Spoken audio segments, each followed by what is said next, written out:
Hi everyone, it's Tammy with Shabby Fabrics. I have a wonderful, easy Christmas tree skirt for you today. I love this project. We made this up in the sewing room and I just knew I had to bring it to you and show you how quick and easy this really is. This is a quilt as you go method. So you're quilting it at the same time as you're piecing it. It goes together very quickly. I'm using Christmas Night. This is by Maywood Studio. You can see the bolts behind me here on my set. The pattern was designed by Monique Jacobs and it is a free download. And we will have that if you click the box underneath our video. You will see the link right there and you can click on the free download and get the pattern. So this is the Christmas Night tree skirt. I started with a jelly roll. That's the quickest, easiest way to cut your pieces that you're putting in here. They're all 2.5 inches already and you're just going to go, right? So we started with, it's a strip roll actually. So I have a 21-inch square here of my backing fabric and I have a 21-inch square of fusible fleece. I fused the fleece to the backing because I don't want to worry about my backing moving around on me. I love fusible fleece for that. Okay, so the first thing we're going to do is we're going to start with a 2.5-inch square in the upper corner. And I'm going to put another 2.5-inch square of a contrasting color. I'm going to flip my fabric right side together and I'm going to sew right here. So I'm actually going to pin this together. Now these are Cool Pins by Gypsy Quilter. I like them because they're a heavier pin. If you guys have watched any of my videos, you know I prefer the patchwork pins that by Clover, the fine, extra fine patchwork pins. Those are way too fine for this and they're going to bend if you try to use your good pins. So I prefer the Cool Pins by Gypsy Quilter. So I'm going to put a pin right here at the bottom. So I'm going to sew starting here. I'm going to back tack that seam when I start and come off the end. Okay, and I'm going to sew a little bit past it. Now I have black thread in my bobbin and I'm going to use silver thread in the top. And you can find both of those in the Carrera thread set. I'm using Aurifil. All right, so let's go to the machine and sew that and we'll go from there.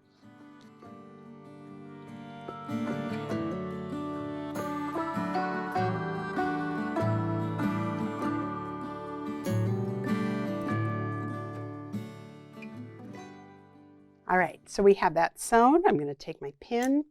Now quilt as you go, this batting, this fusible fleece, it's not 100% cotton. So I don't recommend putting an iron straight on it. You could end up with melted fusible fleece to the back of your iron. Nobody wants to stop and clean their iron when they're working on a project. I know I don't at least.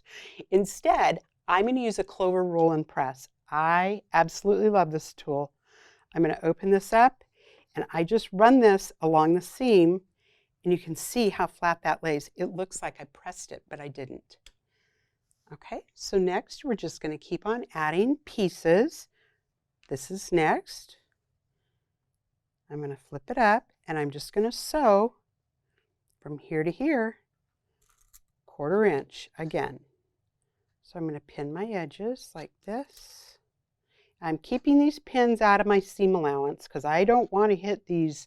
These pins are substantial. You don't want to hit them with your sewing machine. So I am keeping them well away from my seam allowance. So they're way out of there.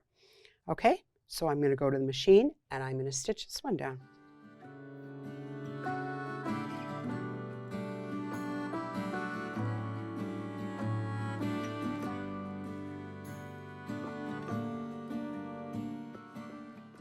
All right, so let's take this piece, remove our pins, and press it out.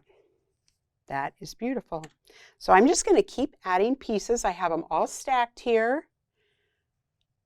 This one is going to go here. Our next one, and I'm just going to start building this down, all right? Here we go. All right, so now I have my dark green one on. So when I add the red one, I want to show you it's not going to go all the way over here because it doesn't fit on this side. So I'm going to slide this over And I'm going to make these edges even right here in the center. And I'm not going to worry about this showing batting right here, because when we cut this, we're going to cut this like this. So this fabric is not needed to be there. All right, so we're going to slide the red one all the way over, even with the dark green, and I'm going to add this. So then when I add my next strip, again, I'm going to make these edges even though I have batting showing here. That's okay. That's how we're going to build this now. All right, we're going to stagger them a little bit.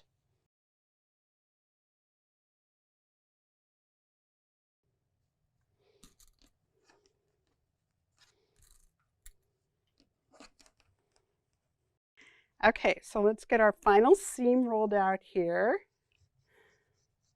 I told you this was quick, right? That was super quick the way I did that, huh? All right, here we go. This is our final piece now. So I'm going to move some stuff out of the way here. So I want some real estate. Okay, so the pattern tells me to use a 30-degree angle to cut this. I have found a ruler. This is the Creative Grids half 60. This ruler gives you a perfect 30-degree angle to cut on when you're making this. All right, so you can get your wedges done correctly. All right, so let me show you how I did this. I'm going to line up my ruler close to the top, and I have my 1/4 inch line is a dotted dash line here, and it's going through my points. You see that? All right, so I'm going to take a friction pen and I'm going to draw a line. This is a cutting line. All right, there we go. There's my line. Now to do the other side, I'm going to flip my ruler over like this. Now it's upside down. Again, I'm going to line up my dashed line with my points here, here, here, and here. And now I'm going to draw on the other side of it.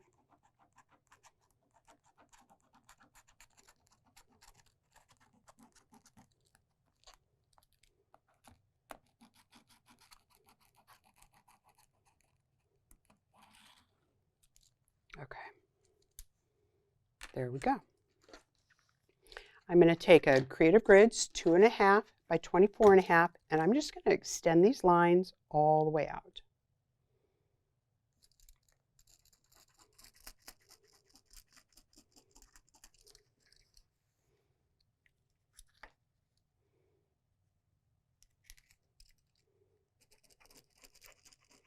There we go. All right, time to cut it with a rotary cutter. Here we go. So I'm going to cut my wedge like this.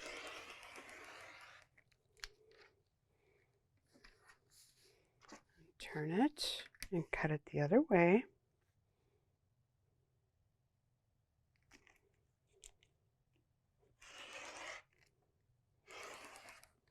That. Let's trim. This edge gets trimmed even. So I'm just going to line my 1/4 inch up right here. So this is a 2.5 inch strip. This is a 2.5 inch ruler.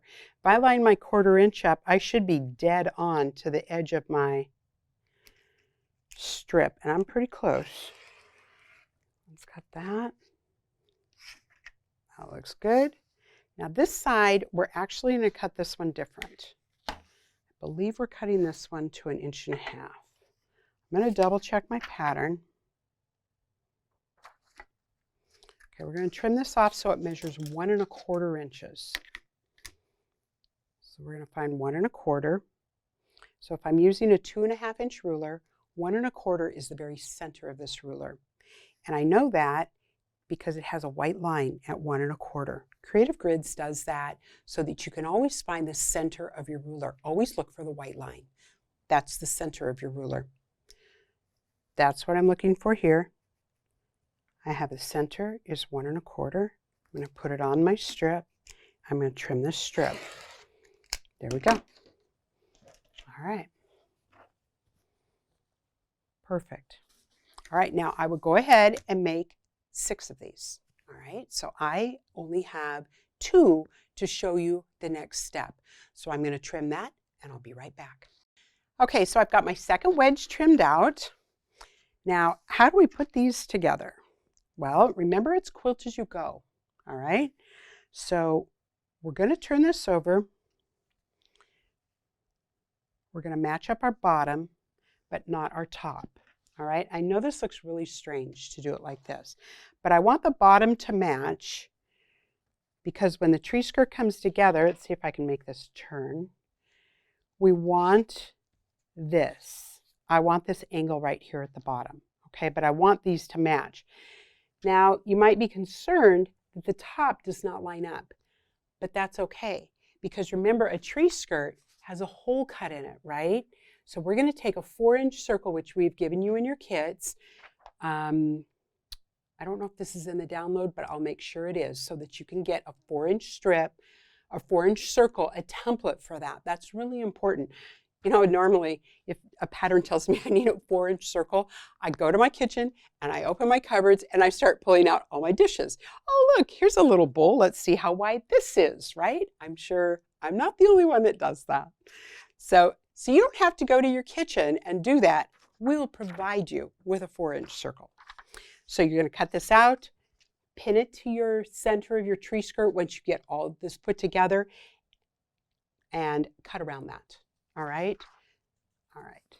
So that's why it doesn't matter what the center looks like. So don't be concerned that these do not line up. All right? So I'm going to put these right sides together. No, I'm not. Wait a minute, I'm doing this wrong. It's wrong sides together.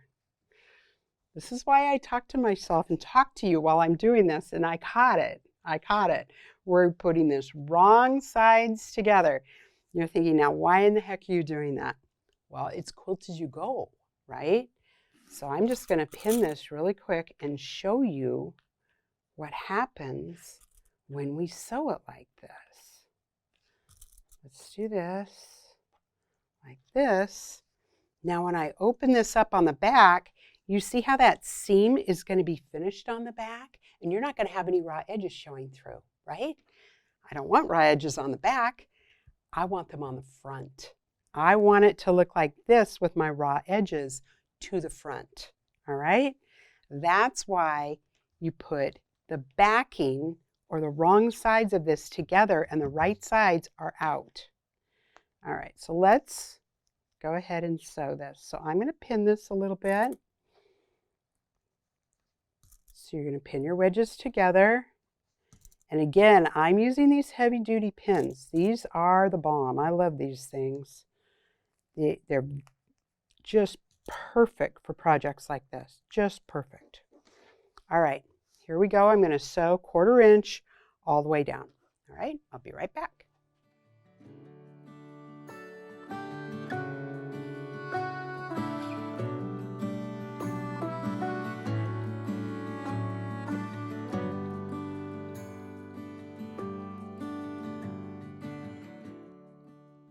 Okay, let's remove our pins. All right, I'm going to slide my iron over. I have a Panasonic iron with me today on set. I like this little iron. Okay, so now, how do you press this seam? Well, we're going to press this seam open. All right, so I'm going to start at the top. This iron has like a little point on the tip of it, and it's really nice for pressing seams open. You see how that iron just pushes that seam right open? That's nice. I like that. We're just going to go all the way down to the end, just like that. All right, beautiful. Okay, now we have raw edges on the front, so now we need to cover those. All right, so let's set this aside. Let's set this over here. I have my pressing mat. I'm going to use a bias tape maker. This is by Clover. This is an 18, a size 18. All right. And I'm going to take my strip, which we have cut ahead of time. All right. Now, the tricky part about using this is getting your strip fished through. All right. So what I did was I actually use an unconventional tool here. You can use a pin or something like that to get your fabric. You got to get it started in here, and then there's this groove right here. Well, here's how I do this. Do it with my right hand, it'd be better. Okay, so I can see my fabric inside there. I'm going to take my little tweezy, my Easy Tweezy Tweezers by the Gypsy Quilter, and I'm just fishing this through using my tweezers. Do you see that? It came right out. There it is. There's my end. All right. So I'm going to get this. So what the bias tape maker is doing is it's folding the edges together on either side, just like that. So now I'm going to set my iron on here, and I'm going to pull, and I'm just going to run my iron along. I'm going to just hesitate here and let that seam get set.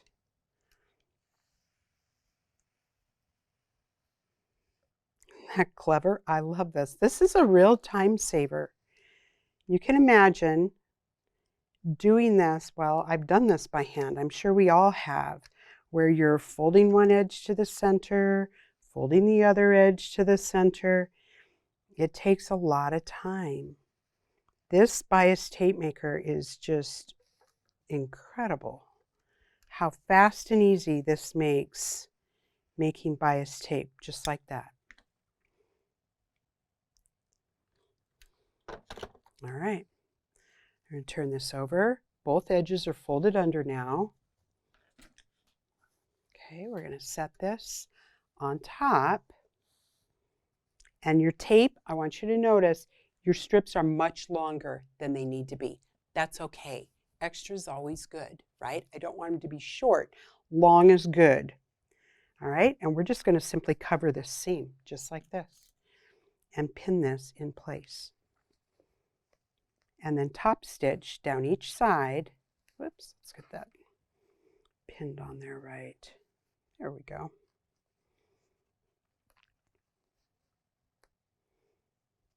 There. Just like this, all the way down.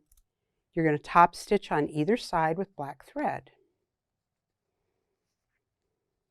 I use black in the top. You could use red, you could use green, you could add some sparkle to this, you could add a metallic thread, would be pretty on here even. Christmas is about metallic, isn't it? I always love metallic at Christmas. All right, so you're just going to stitch on either side down this. That's how you're going to put your panels together. So I'm going to show you what this looks like when you get your binding on. This is your finished tree skirt. Look how beautiful this is. So you can see our panels are together, top stitched down all of our seams. Then we trimmed it in the center. This is where your 4-inch circle comes in, right here. Tape that on there, pin it on, cut around it, and do your binding. And your binding is done in 2 pieces. One piece you finish. One piece you just start here, go all the way around, all the way to here and stop. The next piece you find the center like this, start in the center, pin, and then when I stitch this on, you start all the way down here and you start stitching your binding on, stitching, stitching. You come to here and now we're top stitching all the way around. So that this is top stitched. I'll turn this over and you can see that by machine. We did not hand stitch this binding. Here's a good view of that right here so you can see how we top stitched our binding on right here. Start here, keep on going all the way out the other end and you're done. And you're ready to go put it on your tree. Isn't that just beautiful? I love this project. It's fast, it's easy, you can do it. I hope you've enjoyed this video. Please give me a thumbs up. Subscribe, hit the bell, subscribe to our channel. We have new video releasing sometimes 3 and 4 times a week. And I don't want you to miss out on the latest, greatest thing that we've got. And I'll see you next time on a Shabby Fabrics video.